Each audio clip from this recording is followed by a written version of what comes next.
Remember, please hit like and subscribe for me. Thank you so much. Okay, let's go. Hi, everyone. Today is Tuesday, August 26th, and this is the Moneyball Morning Report for the Benzinga Pro platform. We are looking at a Tuesday that's got consumer confidence and what else? Durable goods. And if indeed the Case-Shiller Home Price Index has really wonky numbers, then, it could jostle the market. Treasury's probably going to see a reflexive move because often there's positioning before the bill and then after the bill. 2-year notes are much more attractive than the 10-year or the 30-year at this juncture because we are in a debasement cycle.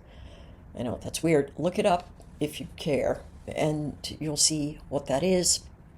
Because we continue to print money and build up the deficit, it takes more money to do less things. So unfortunate as that is, that's what we've got. So let's take a look at the E-mini S&P futures, the ES.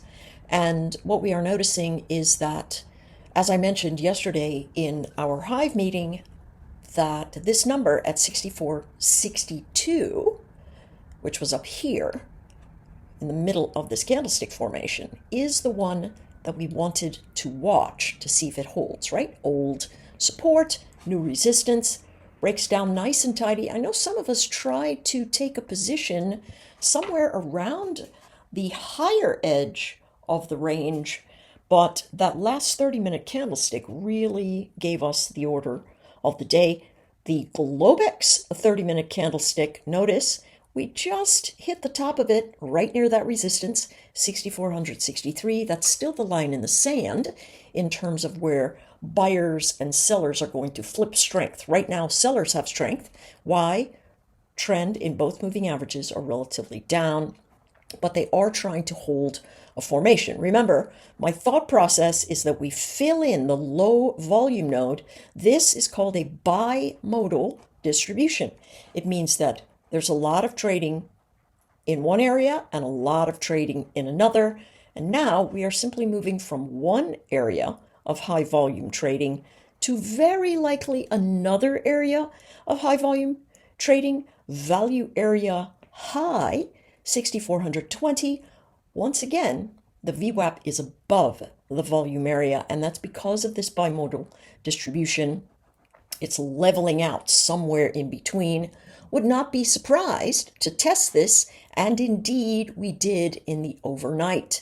We've got a call wall for the 0 DTEs right here where we are fighting. And so if traders get back into the box above 64.50, they're very likely to walk it up into 64.60 and then potentially 64.70. The market is in flux because we still sit in the box that was created by the Powell announcement. So, what gives? Yes, trend is telling us we've got lower highs and lower lows. The ultimate motion is very likely lower. We have momentum that is trying to hold a floor. The way you can see that, if you don't have a momentum indicator, you can see that by the floor actually holding and a series of higher lows building. That's pretty important. If we can't do that, we're going to have more downside pressure. All right? So you want to be very careful. And here's the thing. If you set up a trade, let's say, hey, I want to go short at 6,470, which was a great number yesterday. The question now is, if I get to 64.70, what's actually happened in the battleground of the traders? And what it turns into is a sideways pocket that puts us back in a high volume formation, which could bring us back to 6,479. It is what it is, folks. I believe, I know a lot of us are seeing some really nice trades. I'm not seeing anything that works for me because I look at the wider angle. I have a lot of other projects on my desk, and so I don't have time to drill down and trade 1-minute cycles. I'm looking at the big picture structure, and it is very mixed. Okay, so that being said, we do know We're rejecting this formation. It has a tendency to press lower, but there is clear defense showing up here. So my thought is we wait for the big volume action to take over. Notice this. If I could, operate what it is that I'm doing. Notice this. We had outsized volume in the early part of the morning, and that early volume event coming in at around 8 o'clock. That's really just before Asia opens up. And we're stuck in that pocket, okay? So a really big mishmash. What do we know? Deep dips are going to give us buy zones. Big spikes going to give us sell zones because we are landlocked. But in between, where intraday traders tend to move, it's going to be sticky. So you want to be careful. Here is the top of the range. I'm not disinclined to short up at 64.50. I would prefer to short at 64.60. Okay? That is my preference. And work it down into the high volume node near 6430. We are seeing, although the volume is light, it is higher than what we normally get in the mornings. So a little bit outsized, very sideways. You could say, hey, listen, I'm just going to look for these range formations, and I'm going to say, you know what? I'm going to try a scalp around 6430, 6435. Make sure that it gets up over 6440 and then walk it back to 6450. Or we try to short scalp-wise at the 6455 or so and then work it back down. What we will get is an opportunity to execute at that 830 number. I think that that's going to move the market. Let's go to the NQ. All right, let me clear the drawing set. Take a look at the formations. What do we have? Let me collapse that. Here are the formations for the last couple of days. Those are pretty important, right? 3 days of trading. We can see that none of this volume sits down here. We would have to go backwards in time to find that bimodal distribution event that looks just like the ES. So same sort of thing. We have NVIDIA reporting tomorrow. A lot of people are hedging, putting on puts to protect all the stock that they have, buying calls for upside pressure. It's a very sideways bag. I literally have no idea what's going to happen. What I do know is the price action is in a bimodal state. For the NQ, we are filling in the regions, value area high, as well as the volume weighted average price for this particular structure over the last 5 trading days puts that value area 23,350. Wouldn't be surprised if we came in to test it. What is trend? Largely down, though traders are trying to lift the floor. Look to the left. We can see this area that's showing up as support. So, two-way tape. You can buy the dips, especially after that 830 move.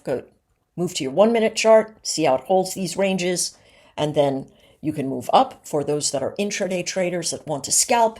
Use the big picture framework and then collapse to the little picture so that you know what the traders are trying to accomplish, because everybody's got a game with big money.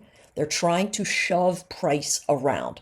Momentum drifting up, but still negative in the zero, underneath the zero line. And so that's important to note. 23,500 looks like pre-market resistance. Last 30-minute candlestick of the day shows a pretty solid failure of that price action. So the ES and the NQ are working in tandem in terms of how they are moving around, and then the Powell candle still in focus. Still in focus. Easily we could move up, easily we could move down. That means wait for news that spikes it in one direction or another, and then take the trade. All right, for me, if I were trading the NQ, it would be 23,550. That would give me a relative resistance zone. The smaller, tighter resistance zone somewhere around 23,500, but they are trying to lift price and they are trying to jockey volume around. It's just one of those things they're trying to do right now. Low edge of the range, as I mentioned, 23,350 all the way down to 23,275, right? Very wide ranges, a lot of money to be made intraday, but again, it's using that big picture framework that tells you where big money is going to shove prices around, and you can collapse into those tight time frames and execute with a higher level of risk controls. All right, let's go to the YM. And I know because the Menther Q lines are sitting in there, it's going to look wonky. So let's take them off. All right, let's stare down some price action. So interesting. This one really absolutely exploded higher on these news events. My thing is that I firmly believe this was short covering across the board. Short covering across the board because I watched the position tens of millions of dollars over and over and over and over again, them buying puts before this Jackson hole. They had to use the equities to balance their delta, and now they're going to give it all back. Trend down. Momentum down, but easing up. Last 30-minute candlestick of the day. Big volume, but not bigger than the first 30 minutes, as we saw in, I think the ES had the largest differential between the last 30 minutes of the day and the first 30 minutes of the day. Way more volume piling in on the last 30 minutes of the day. What do we expect? Bounces or sell zones. Could they be big? Yes. Could they move into 45,400, 45,430? Yes.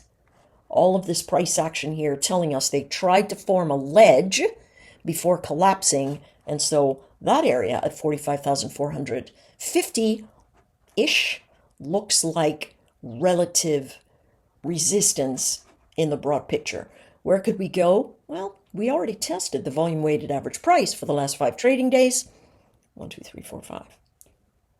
Yes. And so that's 45,225. They shake out the week longs. Notice where they come back to. See the edge of this candlestick formation. Very, very interesting. They come right to the bottom of that candlestick, for the love of Pete. Break it a little bit, shake out the regions, and then try to get back into the space. They are trying to build a floor here. You can easily see it. What's the trade? Wait for the big spikes, likely to come with the first note at 8:30. Watch for it, collapse into the zone. Watch for the failed motion. What does that look like? Imagine a 1-minute chart when it comes into your level. Boom, boom, boom. Fails the retest. That's the trade down. Same thing on the bottom. What happens? Imagine these were 1-minute candles. It would look very likely the same. Bounce up, potential retest, and then we're off to the races. They all look the same. It's a look below and fail to hold below, or look above and fail to hold above. That's all it looks like every single time in every single way. All right? Now, let's go to micro Bitcoin.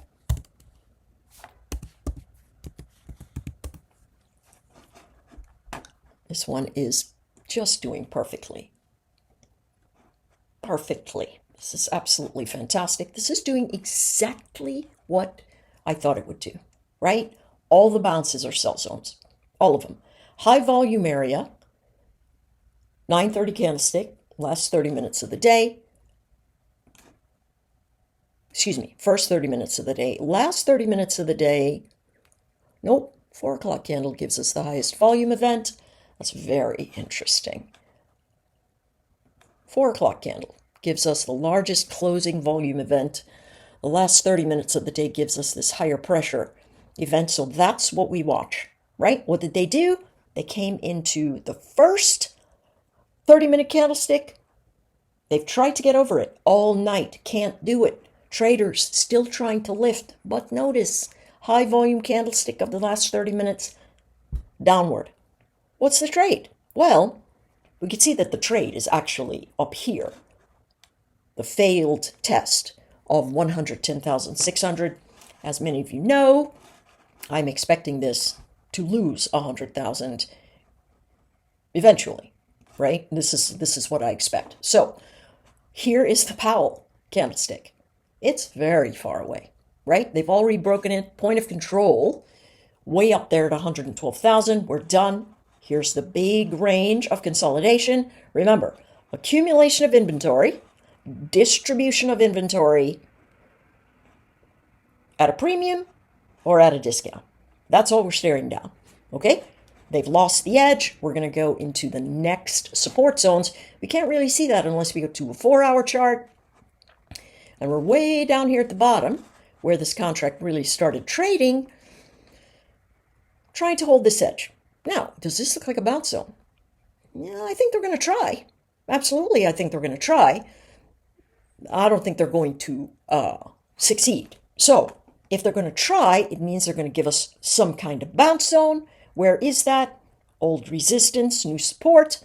I like the short action anywhere from 111,800 to 112,000, somewhere around there. Volume point of control, very high above us, and you know this is a dumpster fire, and you don't want to buy any dips here. It's just not time. It's not time. Not time at all, right? Bounces are dip areas. You're going to see them come in and try to defend. Bounce areas, you're going to see them try to give up the price action, right? They're going to use it as exit liquidity. All right, here we are. Mr. Earl, super bullish until yesterday's formations resolve. Look at the high volume candlestick at the close of oil's trading day. Remember, that market closes in the 2 p.m. Eastern Time candlestick formation. This is the high volume candle of the day. That 9:30 opening candlestick. Look, we break it. Big buys. Come down and test it. Hold the area until we don't. We lose the area. It gives us mean reversion. Failure of the zone. Going to go into the bigger moving average. And you can see them. This is 30-minute candlestick. They're trying to bounce here. They're trying to bounce here. They're trying to bounce here. They're trying to bounce here. Can't do it. Guess what? Lower levels below. Value area high, now 6,394. I want to draw something right there at the 9:30 candlestick. High end, 6,430. Point of control, 6,360. Do you see them battling there? Battling. Big battle zone. So what do you want to do? Draw a box. Draw a box. Or draw some lines if you don't like boxes. Just something that isolates for you what's actually happening. Fight Club here. Traders want to hold this floor as support. If they don't hold it, we are headed to the VWAP, which is $63.41, and then to value area low, which is $62.85. What are they doing in the meantime? Trading resistance to support and support to resistance. What direction would I choose? I'm always going to trade in the direction of trend. It's easy for me, so I'm going to wait for the bounce. $63.94. If it comes, super excited. I'll put a trade on. I'll have about 25 ticks of a stop, so it's $250 or so for each contract. And then I'll let it rotate to the baseline of heavy congestion first. $63.41. I'll let it close, watch the bounce, re-enter the trade. If everything tells me what this is telling me, which is trend is down, tight framework, momentum is down, lot more pressure from a volume perspective than is ordinary. That's what makes these orange, goldenrod, whatever color you want to call them, turn up, right? It tells you it's outsized pressure for the normal day. Let's go to gold. Let's do the same thing. Listen, do not be afraid to remove all your annotations each day and go, can I see what is going on with price? Check out the overnight. This is pretty impressive, right? Bigger volume at 8 o'clock last night versus any 30-minute candlestick in prior days. That's significant. Something is cooking. So, do we know if it's news? I don't yet. I need to check my platforms, figure out what's going on. I'll check it out later. Right now, price is telling me something's going on, right? So what is that something? I don't know. But I do know the following. I know that my trend is largely up, and my momentum is positive, but drifting, right? This kind of reflexive move, look at what it tests. Here's the Powell candle high. Look at the support zone. I know a lot of us don't go, we might think, what is it with these boxes and the volume? If you see it enough times, you're going to know that it matters. So what was resistance yesterday, this 6,412, is now support. Clean resistance area, breakout, brand new support zones, but very porous, right? A lot of traders able to push price lower. Look at how they're pushing it into support, they get to buy it up. Push into support, get to buy it up. What do we see? A lot of volume. So they are trying to break it out. What happens on a day like this? To me, above the value area high represents a buy stop, right? Now, gonna have to watch it, gonna have to be careful, but the break above this zone where they've been battling literally since 8 o'clock last night, right? Battling in this zone to hold the floor. If it breaks out, it's going to break out with a fair bit of ferocity. Now, could that have something to do with either consumer sentiment or whatever numbers we got going on here? Yeah. So wait for the spike here. If you put a limit order out, that's a buy stop, meaning that you just buy it as it breaks out. I would definitely have a limit sell somewhere above, right? At this resistance zone. You could scalp this area if you like. Okay? So if we're staring down what the Mentor Q gamma lines are, look what the call wall is. 3,500. That's $75 away. That's huge, right? Next most important gamma line, 3,400. We come back into there, very likely a buy zone. Volume weighted average price for visible, $3,394. Value area low, 3,400. This kind of market right here with this sort of pricing pattern, not the kind of pricing pattern I love if I'm going to sleep and I'm putting a trade on in the overnight. Absolutely insane. Absolutely insane. So there we have it. For gold, just be very careful. SPY. What do we have? So these are alerts. You know what? Let's delete that alert. I still like it, but we're going to delete it. Going to remove all the annotations. Also, high selling volume into the close of yesterday. Something's cooking, folks. Don't know what it is, but it's cooking because the closing candlesticks very rarely are bigger than the opening candlesticks. And we've had closing candlesticks at or near those levels for several days, meaning at the end of the day, they're pushing in their volume pockets. And so that is very unusual to me. What is trend here? Well, it's down on the tight moving average, up on the longer moving average. The longer moving average usually wins after the market makes a floor, right? So you don't look at this and go, oh, it's eventually going to be a long, because this one is clearly telling you it's a short. You have to wait for buying pressure to show its hand. Where is that going to be? Above that high volume candle. Close or low.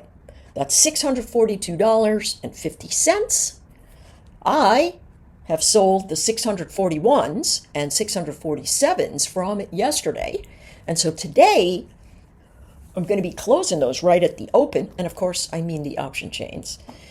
Because I think we're in a pretty sideways patch, and the bounces are very likely to give me sell zones, and the deep fades should give me buy zones, right?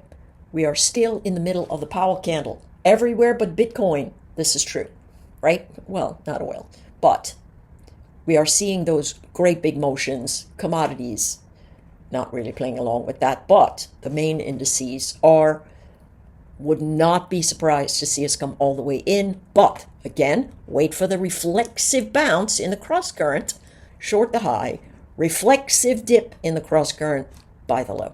Okay? Or at least that's what I would do based on this sort of thing. All right.